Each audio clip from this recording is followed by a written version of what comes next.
n'ubutumwa buri gukomeza gucaracara hano kuri izi mbuga nkoranyambaga ndetse no ku binyamakuru bitandukanye byandika kuri murandasi biri kugenda bubigarukaho bitewe nuko ari ibintu byatunguye abantu benshi kubera ko nta muntu wari witeze ko aba bahanzi bakomeye cyane ku rwego rw'isi bakifatanya n'u Rwanda mu kwibuka Jenoside yakorewe Abatutsi mu 1994 ku nshuro ya 32 n'ibintu bitunguye abantu benshi ndetse birashimisha benshi. Byagenze bite rero?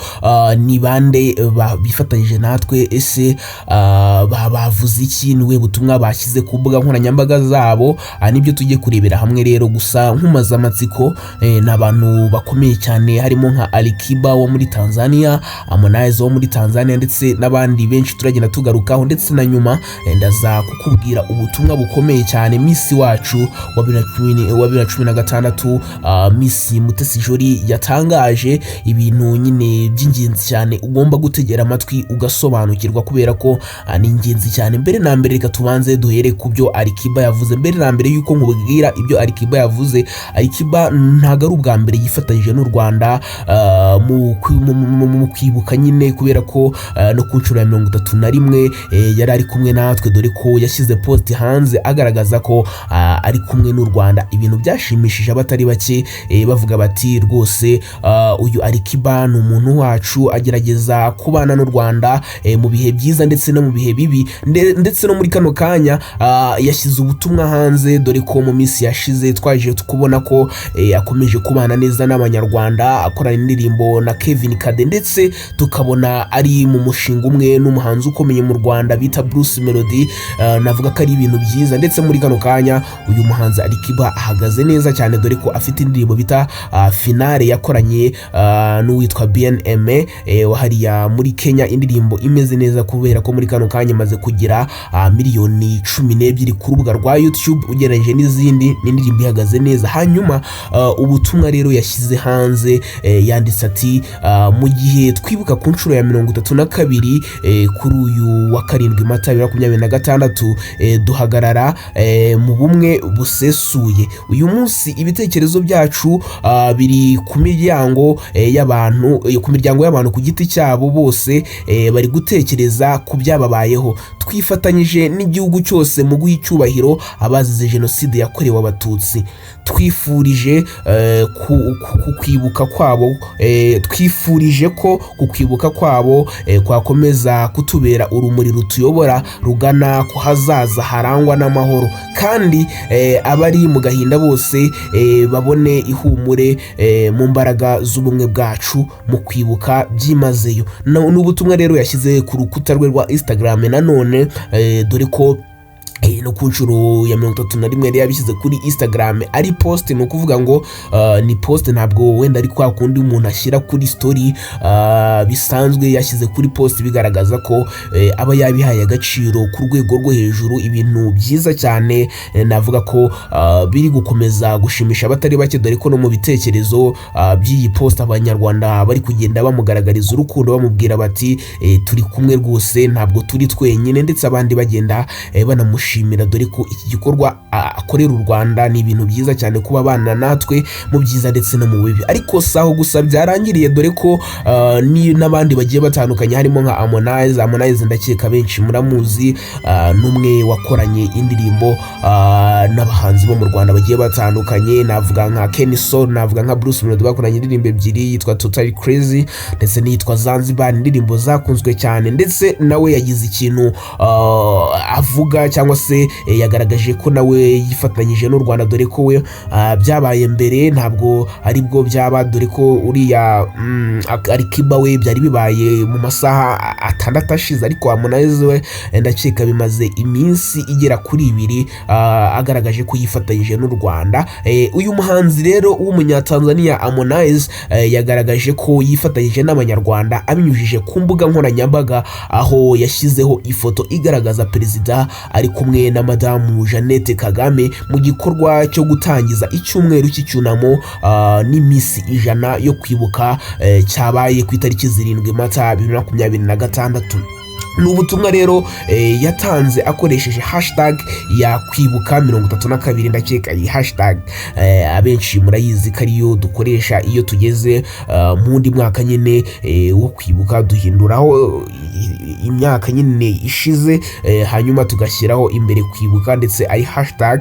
Arangije agaragaza ko ari kumwe n'u Rwanda muri ibi bihe byo kwibuka ndetse no kuzirikana amateka no guhicubahiro abazize Jenoside yakorewe Abatutsi.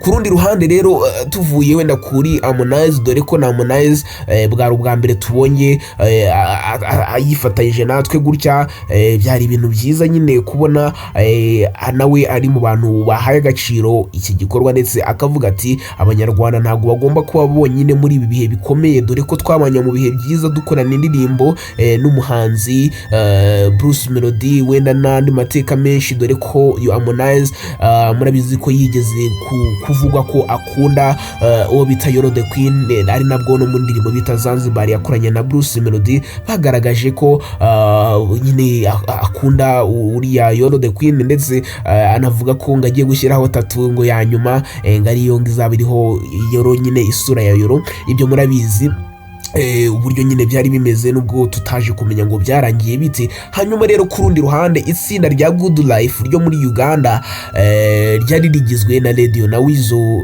Rest in Peace Radio, ndetse nizere ko nawe Imana nyine iri gukomeza kumwitaho ikamuha iruhuko ridashira, ndetse ndakeka ibintu byose byagakwiye kuba bimeze neza.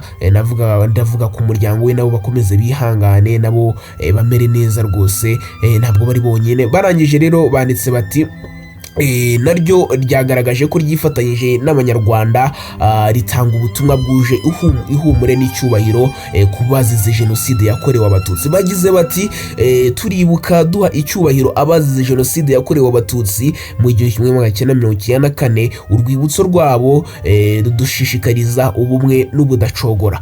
Ubutumwa bw'aba bahanzi bugaragaza ko kwibuka Jenoside yakorewe Abatutsi bitagarukira ku banyarwanda gusa, ahubwo ari inshingano n'ubutumwa mpuzamahanga bwo gukomeza kwibuka, kurwanya ingengabitekerezo ya Jenoside no gushimangira ubumwe bw'abatuye isi. Ni igikorwa rero gikomeje kugaragaramo ubufatanye bw'ibyamamare bigiye bitandukanye byo mu karere no ku isi muri rusange, bikoresha ijwi n'imbaraga bifite mu gusigasira amateka no gukangurira amahoro n'ubumwe. Ni ibintu byiza cyane rero. Ariko rero tugiye no kureba hari n'abandi benshi bagiye bagira icyo babivuga, gusa kugira ngo twihute tutagiye kureba nta kiruta Imana ukunda u Rwanda cyane washyize ubutumwa hanze agaragaza ko nawe yifatanyije n'u Rwanda, nubwo yari yakozemo amakosa muri video akaza kuyakosora nyuma. Yari yakoze ikosa rivuga ngo mu Rwanda ngo nyine muri Jenoside yakorewe Abatutsi ngo hishwe ng'Abatutsi ngo barenga ngo hapfuye abantu ngo barenga 800,000, kandi turabizi ko hapfuye abantu barenga miliyoni. Rero yaje kubikosora muri video, ariko ntago ari byo nshaka kugira ngo tuvugeho muri kano kanya. Ndashaka kugira ngo nkubwire ubutumwa Mutesi Jolly Miss Rwanda 2016 yashyize ku mbuga nkoranyambaga burimo isomo rikomeye cyane ngira ngo dusorezeho iki kiganiro. Yanditse ati nubwo hari abapfobya ariko natwe ntiwahangana nabo buretse gatoya ngo nubwo hari abayapfobya ariko natwe ntitwahangana nabo tutayazi. Sinzi niba muri kubyumva neza. Yari kuvuga ngo nubwo hari abapfobya nyine aya mateka cyangwa se ibi byabaye, ariko nyine natwe tugomba kubanza tukabimenya kugira ngo tube nk'abantu bahangana nabo abo bapfobya. Arangije aravuga ati urubyiruko mbere na mbere rwihugure mu kumenya amateka y'igihugu cyacu, mu gusobanukirwa ngo ese Jenoside yakorewe Abatutsi mu 1994 yateguwe ite, ingaruka zayo ni izihe.